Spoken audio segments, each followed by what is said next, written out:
Assalamualaikum warahmatullahi wabarakatuh. Izin memperkenalkan diri, Taruni Madya Leli Aprilia, Prodi TMB 2C, NIT 2130632, Politeknik Perkeretaapian Indonesia Madiun.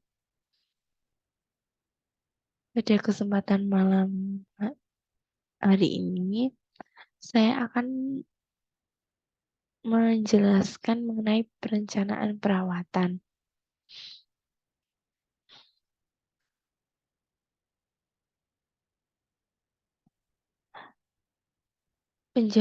Penjadwalan perawatan berkala. Penjadwalan perawatan adalah hal yang terpenting dalam melaksanakan perawatan berkala sebelum terjadinya kegagalan komponen sarana dan perlu perbaikan darurat. Perawatan berkala didasarkan pada interval basic, jam, kilometer, hari, bulan, atau tahun.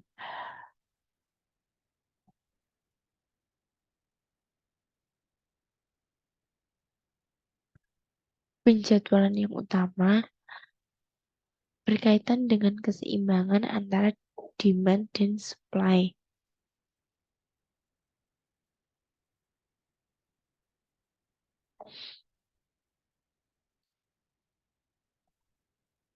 Demand adalah kebutuhan sarana yang dilakukan dalam perawatan berkala.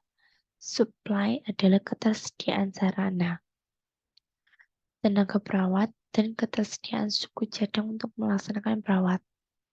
Jadi antara demand dan supply berbeda.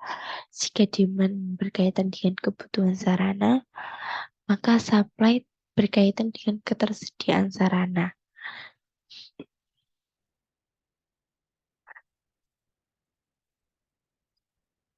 Hal utama lainnya untuk interval yang tetap dalam PM adalah prosedur dan disiplin.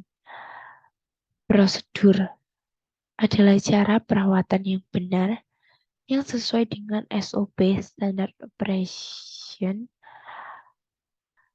dan disiplin memerlukan bahwa semua tugas atau instruksi perawatan yang telah direncanakan dan dikendalikan harus dikerjakan bila mana instruksi kerja tersebut harus dikerjakan. Jadi kita hanya mengerjakan sesuai dengan instruksi yang telah diberikan dan sudah direncanakan. Disiplin adalah permasalahan besar yang sering dijumpai pada beberapa instansi.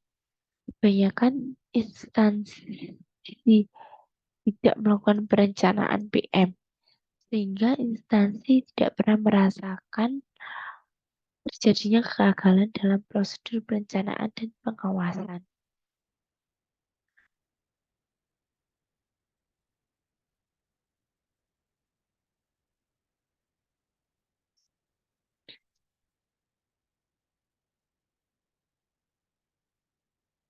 Komponen dalam perencanaan penjadwalan PM. Yang pertama, daftar sarana dan kurun waktu pelaksanaan PM. 2. Jadwal induk perawatan meliputi rencana jadwal perawatan tahunan pada breakdown bulanan bila mungkin sampai perencanaan harian. 3. Personal yang bertanggung jawab. 4. Personal yang bertanggung jawab terhadap pengawasan terhadap mutu perawatan. 5. Dokumentasi pelaksanaan PM yang menyatakan bahwa pelaksanaan PM telah dilaksanakan dengan baik. 6. Menindaklanjuti bila diperlukan untuk perbaikan bila ada kelainan.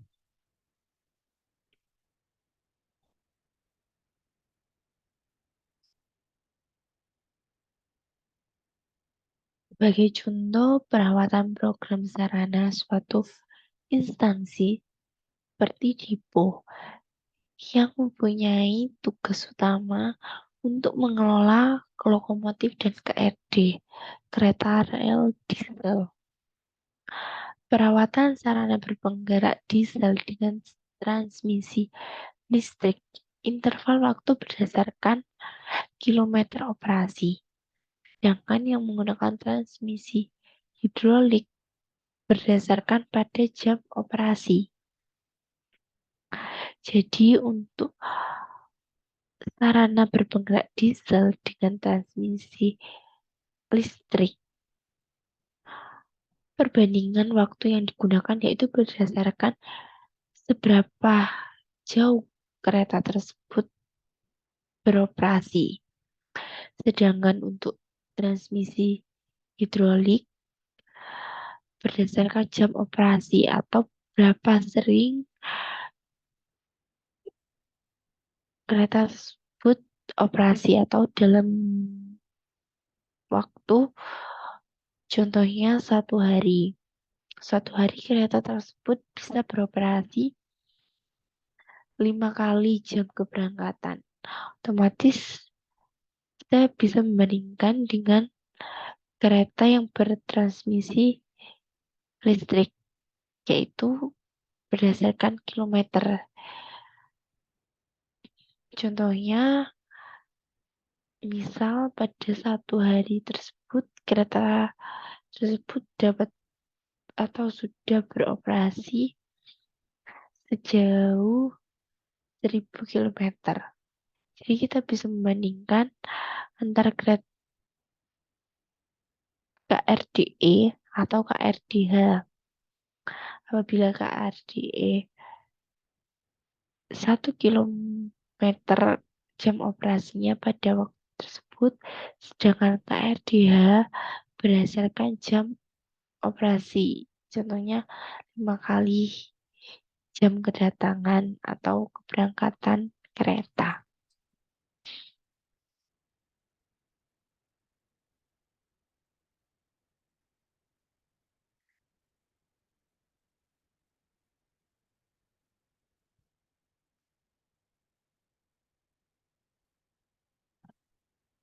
Keuntungan dari perencanaan jadwal perawatan. Penjadwalan yang direncanakan dapat menghasilkan keuntungan sebagai berikut. Yang pertama, kesiapan fasilitas perawatan sarana lebih baik. Contohnya yaitu 1, kerusakan yang terjadi pada peralatan bisa berkurang karena adanya sistem perawatan yang baik dan teratur. 2, pelaksanaan perawatan tidak banyak mengganggu kegiatan operasi sehingga hilangnya waktu operasi menjadi minimum. 3, perawatan yang lebih sederhana dan teratur daripada mengurangi kemacetan operasi daripada adanya perawatan khusus atau perbaikan yang mahal. Yang kedua yaitu pelayanan yang sederhana dan teratur lebih cepat dan murah daripada memperbaiki kerusakan yang secara tiba-tiba. 3, pengelolaan dan pelayanan perawatan yang terencana dapat menjaga kesinambungan hasil operasi dengan kualitas dan efisiensi yang tinggi. 4, pemanfaatan tenaga kerja lebih besar dan efektif. Maksudnya adalah frekuensi pekerjaan perawatan yang direncanakan dapat merata dalam setiap tahunnya, sehingga penumpukan tugas perawatan dapat terkurangi. Atau setiap pekerjaan perawatan apabila sudah disebar merata, otomatis kita tidak mungkin terjadi penumpukan perawatan. Tiap jenis pekerjaan perawatan lebih mudah diketahui kemajuannya dan terkontrol secara efektif. Cara kerja perawatan yang positif dapat mengaruhi sikap kerja menjadi lebih baik dengan adanya pendekatan yang penuh dedikasi dan tanggung jawab.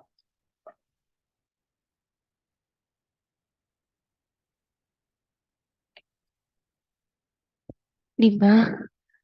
Adanya perhatian yang penuh untuk mengelola seluruh sarana dalam melayani program perawatan.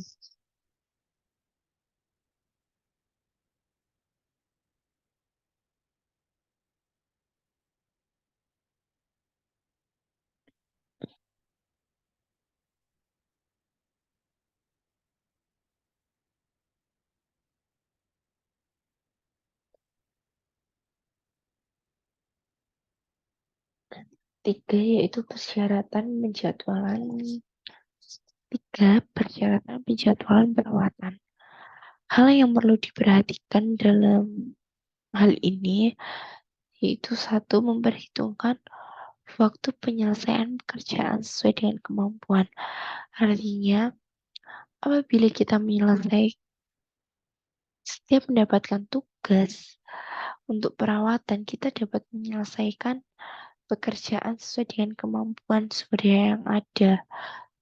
Jadi kita sebelum melaksanakan perawatan kita juga merencanakan dan menghitung apabila perawatan tersebut dilaksanakan dengan adanya sumber daya yang ada, itu dapat dilaksanakan berapa lama atau dapat diselesaikan dalam kurun waktu berapa hari, berapa bulan. Yang kedua, beban perawatan diusahakan merata setiap hari. Artinya, perawat sarana dapat diusahakan untuk menyebar atau dalam setiap perawatan pasti kita sudah dibagi menjadi beberapa part-part atau komponen. Jadi pada setiap part atau komponen tersebut artinya para perawat sarana bisa disebar secara merata, tidak terjadinya penumpukan. Mungkin bisa seperti contohnya pada perawatan bogi. Antara perawatan bogi dengan komponen yang lain itu harus seimbang, tidak terjadi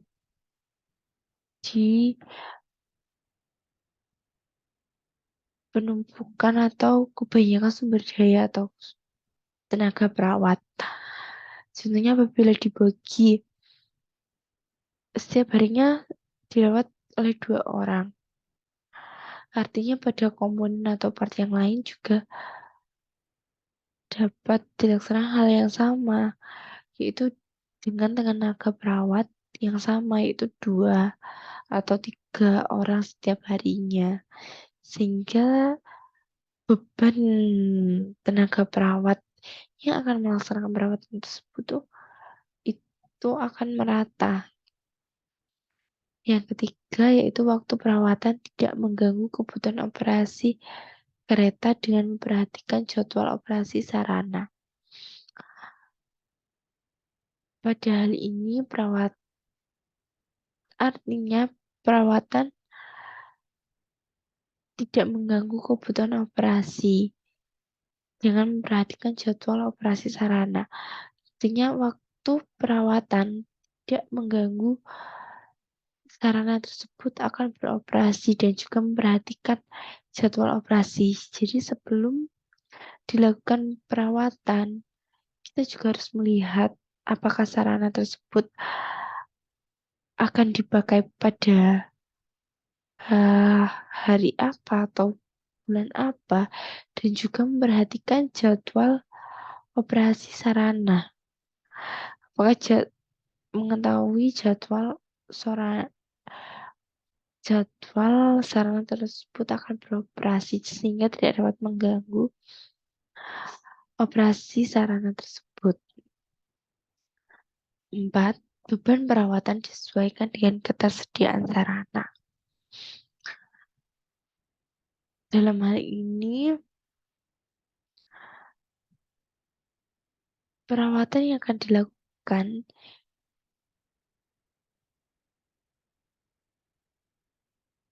disesuaikan dengan ketersediaan sarana. 5. Perawatan sebaiknya diusahakan siang hari, kecuali bila kebutuhan operasi kereta tidak memungkinkan untuk ketelitian, mungkin dapat dilakukan di malam hari tapi tanpa mengganggu konsentrasi dan fokus kita. Karena menurut saya, perawatan sarana dapat dilaksanakan secara maksimal apabila dilaksanakan pagi sampai siang hari. Karena kalau dilaksanakan pada malam hari, kemungkinan akan dari tenaga perawatnya sudah mengalami kelelahan karena sudah 1 hari penuh melaksanakan perawatan, sehingga kurangnya fokus atau ketelitian. Yang keenam yaitu penyimpanan jadwal perawatan. Diusahakan sekecil mungkin. Jadwal perawatan yang sudah direncanakan sebelum jauh sebelum perawatan tersebut dilaksanakan, tidak ada jadwal yang salah atau jadwal yang menyimpang dari apa yang sudah direncanakan tersebut. 7. Evaluasi penjadwalan secara berkala. Jadi sebelum kita melaksanakan perawatan, kita juga melaksanakan penjadwalan atau perencanaan. Dan juga setelah itu akan dievaluasi kembali. Apakah jadwal itu sudah sesuai dengan kebutuhan operasi kereta atau juga dengan jadwal operasi kereta tersebut atau sarana tersebut.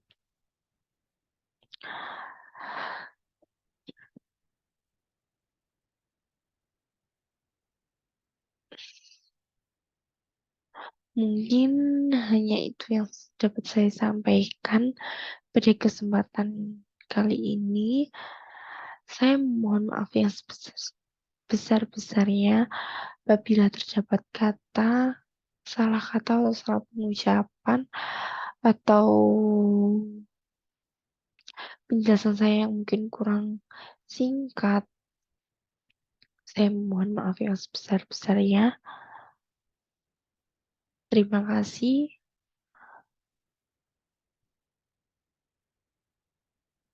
Wassalamualaikum warahmatullahi wabarakatuh.